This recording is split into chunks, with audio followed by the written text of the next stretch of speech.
você sabia que acompanhante de passageiro com necessidades especiais deve ter desconto na compra de passagens? É um direito que muita gente desconhece, viu? E para você entender melhor essa história, eu vou chamar agora a repórter Mônica Hermílio, que está com um advogado especialista em direito médico. Mônica, como é que funciona então esse desconto? Bia, e por incrível que pareça, eu acabei de saber que esse desconto pode ser de, no mínimo, 80% em cima do valor da passagem. É muito importante essa informação. Informação, no geral, né, é luz. Porque quando a gente está bem informado sobre algum assunto, a gente consegue realizar tudo que a gente precisa da forma correta. Quem vai explicar para a gente como você pode ter acesso a essa segunda passagem, caso você precise acompanhar alguém com necessidades especiais em uma viagem aérea, quem vai explicar para a gente é o advogado Juliano Pessoa, que já está aqui com a gente. Juliano, obrigado por nos receber. Muita gente não sabe disso, né? Que tem direito. Em quais casos as pessoas têm direito a esse desconto na passagem aérea? Boa noite. Boa noite, Mônica. Boa noite, Beatriz, aí no estúdio e quem nos assiste. Veja só, Mônica, de forma bem genérica, para ficar fácil para as pessoas entenderem, qualquer pessoa que tenha alguma condição específica que limite a sua autonomia enquanto passageiro, ela se enquadra dentro desse perfil. E aí, nesse bojo, a gente coloca aí idosos, crianças, pessoas com deficiência e deficiências das mais variadas, né? Deficiência de ordem mental, física, motor, enfim, algo que comprometa a sua autonomia enquanto passageiro.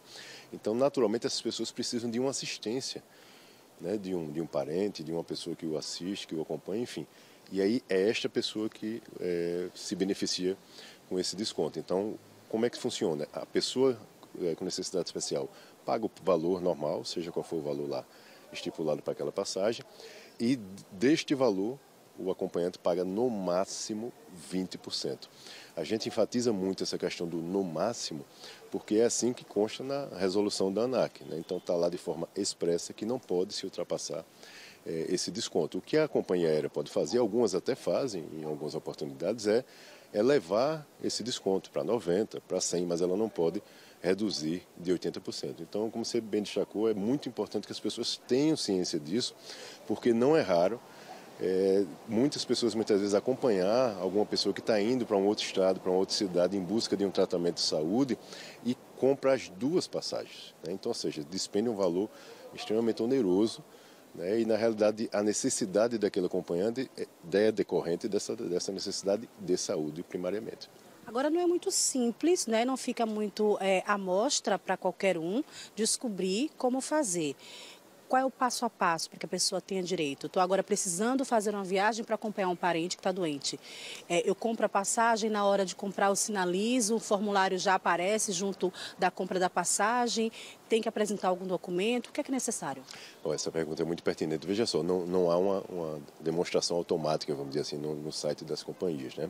Mas existem 2 formulários que o paciente precisará preencher com todos os dados, todas as informações ali requeridas e encaminhar para a companhia aérea. Associado a isso, é comum também que a companhia aérea solicite algum laudo médico, um relatório médico, um atestado médico, ou seja, que demonstre aquela condição e aquela necessidade específica, até para que a companhia também possa se preparar. Por exemplo, tem pacientes às vezes que vão fazer esse percurso de viagem com oxigênio durante todo o voo. Ele vai numa maca, ou seja, então tem alguma necessidade específica que a companhia precisa também se preparar para facilitar o acesso desse paciente, no caso, tanto no embarque como no desembarque da aeronave. Então, toda essa documentação é importante que ele nunca compre, esse é o ideal, no momento que ele vai viajar, até porque ele tem que mandar no mínimo com 72 horas essas informações. E é comum que a companhia aérea solicite alguma informação adicional do ponto de vista médico, né? E ele precisa muitas vezes solicitar o médico se ele não tiver. Então, é importante que ele faça isso com tempo hábil. Infelizmente, alguns consumidores às vezes se queixam muito dessa transparência em relação a esse formulário, ou seja, algumas companhias não deixam tão fácil, de fácil visualização lá no seu site. Então é importante também, né, a gente deixa aqui até a mensagem aqui para que as companhias aéreas também cumpram o seu papel social, né? A ANAC regulamenta a aviação aqui no nosso país e a companhia aérea não tem a opção de cumprir ou não essa regulamentação. Ela é dever da companhia cumprir.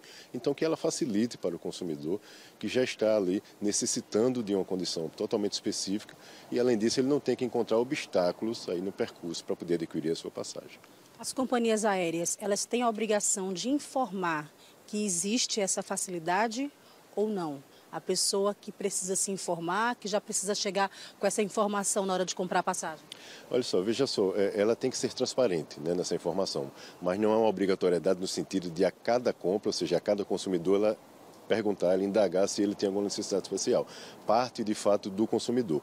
Mas ele, informando isso, é obrigatório que ela facilite esse passo a passo seguinte, né? Porque são vários documentos que ele tem que preencher, tem que mandar, tem que caminhar para lá. E vale destacar, Mônica, em regra não pode haver negativa, tá? O único caso também previsto na resolução de negativa é quando existe alguma condição específica onde a companhia verifica que ela não poderá garantir a segurança, não só dessa pessoa com necessidade especial, bem como dos demais passageiros ali contidos naquele voo. Se houver alguma questão específica nesse sentido, ainda assim ela tem que fundamentar por escrito, no mínimo com 10 dias de antecedência daquele voo e entregar ao consumidor para que ele tenha ciência do motivo daquela negativa. O simples fato de algum incômodo, por exemplo, às vezes existem algumas pessoas que têm alguma necessidade especial que ele de repente pode trazer algum tipo de incômodo para os demais passageiros no curso do voo, não por desejar, mas por alguma condição específica. Isso não é motivo para a recusa daquela pessoa dentro da aeronave, tá? Então a companhia é obrigada a recepcioná-la e fazer o seu transporte normalmente como qualquer outro. Em caso de pessoas que precisam do acompanhamento de cães-guias, esse cão vai precisar pagar alguma tarifa? Ele pode ir ao lado? Como é essa questão em relação a cães e não a seres humanos acompanhando pessoas com necessidades especiais? Ótimo. A pessoa com deficiência visual ela tem duas questões bem interessantes. Uma é essa questão do cão-guia.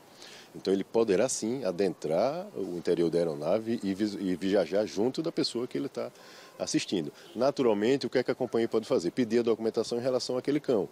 Se ele teve de fato treinamento para esse tipo de assistência, se a vacinação está em dia, então isso tudo pode ser solicitado e não há ilegalidade nisso, né? Até para não colocar em risco a segurança dos demais passageiros também. Mas ele viaja dentro da aeronave ali no chão, do lado da pessoa que ele assiste. Além disso, a pessoa com necessidade visual e outras que são permanentes têm uma condição específica de um formulário também mais direcionado para essas pessoas, porque como se trata de uma deficiência permanente, ou seja, se daqui a 2 meses essa pessoa for viajar, ela não estará enxergando, né? Então, como é uma deficiência permanente, existe um formulário que você preenche, ela repassa toda aquela documentação que nós falamos de laudo médico, atestado médico, exames, o que for, demonstrando aquela necessidade especial, e na próxima viagem ela não precisa juntar toda essa documentação novamente, porque esse formulário ele vale por um período bem mais longo e ela não precisa ficar renovando. O outro formulário mais comum, mais usual para todos os demais, ele vale por 30 dias. Então, naturalmente, quando ela vai viajar daqui a 2, 3 meses para buscar algum tratamento de saúde, ela tem que fazer todo o procedimento novamente. O deficiente visual ou qualquer outro que tenha uma deficiência permanente, não. Ele preenche um tipo específico de formulário que vale aí por um bom tempo, porque ele não mudará, em tese, a sua condição de necessidade especial. Juliana, Beatriz está no estúdio e tem uma pergunta para fazer. Bia, pode ficar à vontade. Boa noite, doutor Juliano. Muito obrigada pela sua participação aqui no Cidade. Mais uma vez, surgiu aqui uma dúvida se a pessoa com idade avançada, assim, mais de 90 anos, também tem direito a um acompanhante que cumpre a passagem com um desconto. Pessoa com idade avançada, né, mais de 90, 95 anos, que precisa de alguém para ajudar nesse transporte.